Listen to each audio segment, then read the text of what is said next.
እንደ ኢራናውያን ግን በጣም ያስገረመኝ የለም አይምር ምን አይነት ህዝብ ምን አይነት ጽናት ነው ዓለም በጦርነት ስጋት ስትሸበር የኢራን ህዝብ ግን ለታሪክ የሚበቃ እጅግ አስገራሚና ጀግንነት የተሞላበት ተግባር እየፈጸመ ይገኛል ከችግር በኋላም ድሎት አለ ሐቢቢ ኢነ መዐል ዑስሪ ዩስራ ኢነ መዐል ዑስሪ ዩስራ ወኢነ መዐል ዑስሪ ዩስራ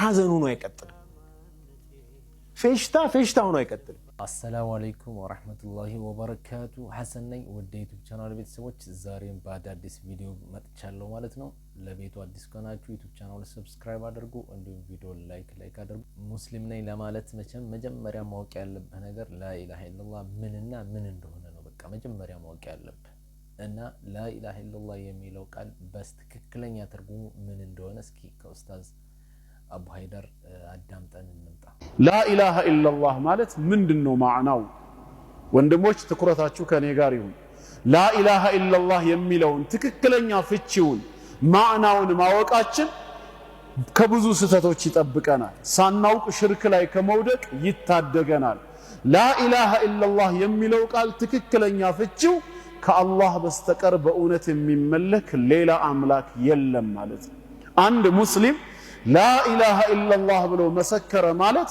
ከጌታው ከአላህ ጋራ ሁለት ቃል ኪዳን ገባ ማለት ነው የመጀመሪያው ቃል ኪዳን ይሄንን ምስክርነት ከሰጠበት ጊዜ አንስቶ እስኪሞት ድረስ ባለው ቀሪ የህይወት ዘመኑ አላህን ብቻ ሊገዛ እርሱን ብቻ ሊያመልክ ቃል መግባቱ ሲሆን ሁለተኛው ቃል ኪዳን ደግሞ ከአላህ ውጭ በሚመለኩ ነገራት ራሱን ሊያገልና ሊያርቅ ሊክድባቸው ምክንያቱም ላ ኢላሃ የሚለው የመጀመሪያው ቃል ይሄንን ያሳያል ላ ማለት የለም ማለት ነው ነፍይ ነው አግላይ ውድቅ የሚያደርግ ነው ምንድነው የሌለው ብለን ስንጠይቅ ኢላህ ይለናል ኢላህ ማለት አልማዕቡድ ማለት ነው የሚመለክ ስለዚህ ላ ኢላሃ ስንል የሚመለክ አምልኮ የሚገባው በፍጹም የለም ይያልን ነው ይሄ እምነት ነው ክህደት ነው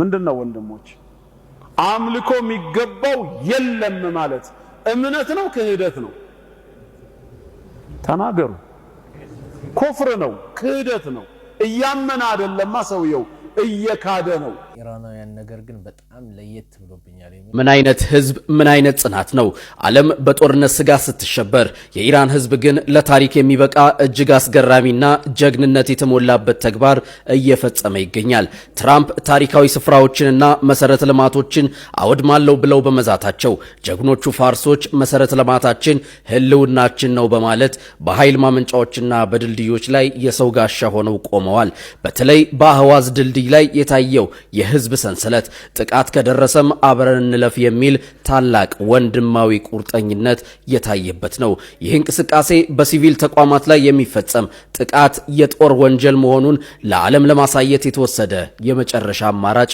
ተብሏል ከባድ መሳሪያ ይጣልበታል ይመታል ተብሎ የታሰቡ ቦታዎች ላይ እንግዲህ ሄዶ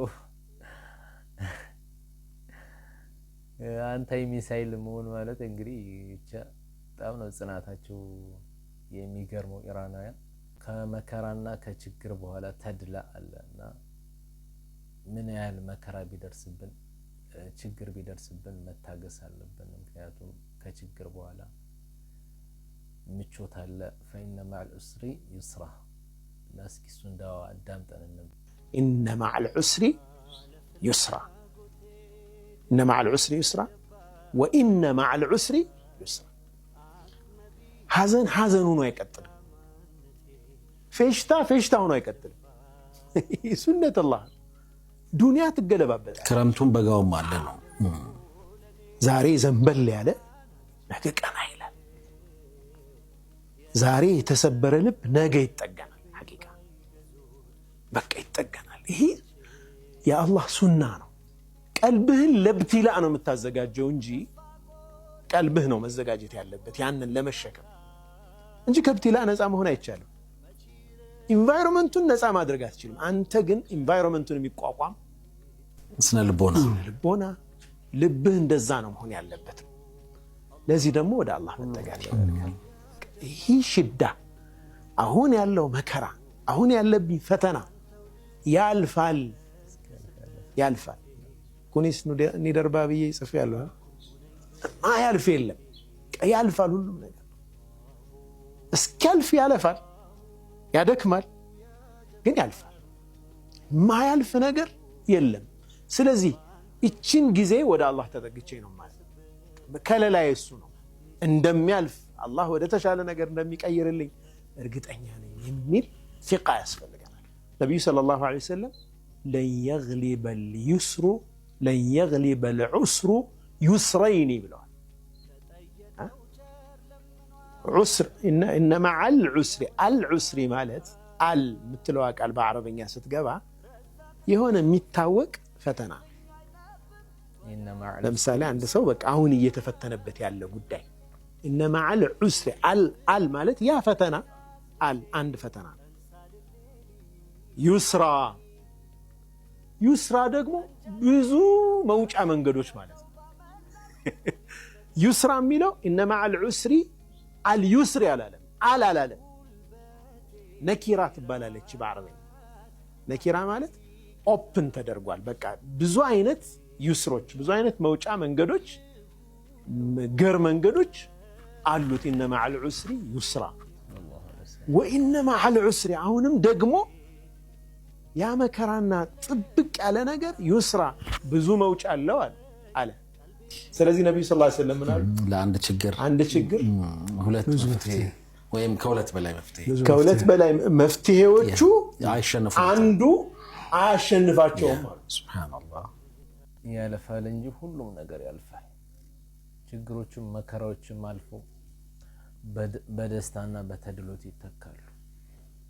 ደስታም ያው ያልፍና ችግርና መከራ ሊመጣ ይችላል። አላህ ችግርና መከራችንን አስወግዶ ደስታንና ምቾትን አላህ ይስጣል። የዛሬው ቪዲዮአችን ይሄን ይመስል ነበር። ውድ ተመልካቾቼ ቪዲዮውን እንደወደዳችሁትና እንደተመቻችሁ ተስፋ አደርጋለሁ። እንደዛ ከሆነ ደግሞ ዩቲዩብ ቻናሉን ሰብስክራይብ አድርጉ፣ እንዲሁም ቪዲዮውን ላይክ አድርጉ። በቀጣይ ቪዲዮ እስከምንገናኝ ወሰላሙ አለይኩም ወራህመቱላሂ ወበረካቱ።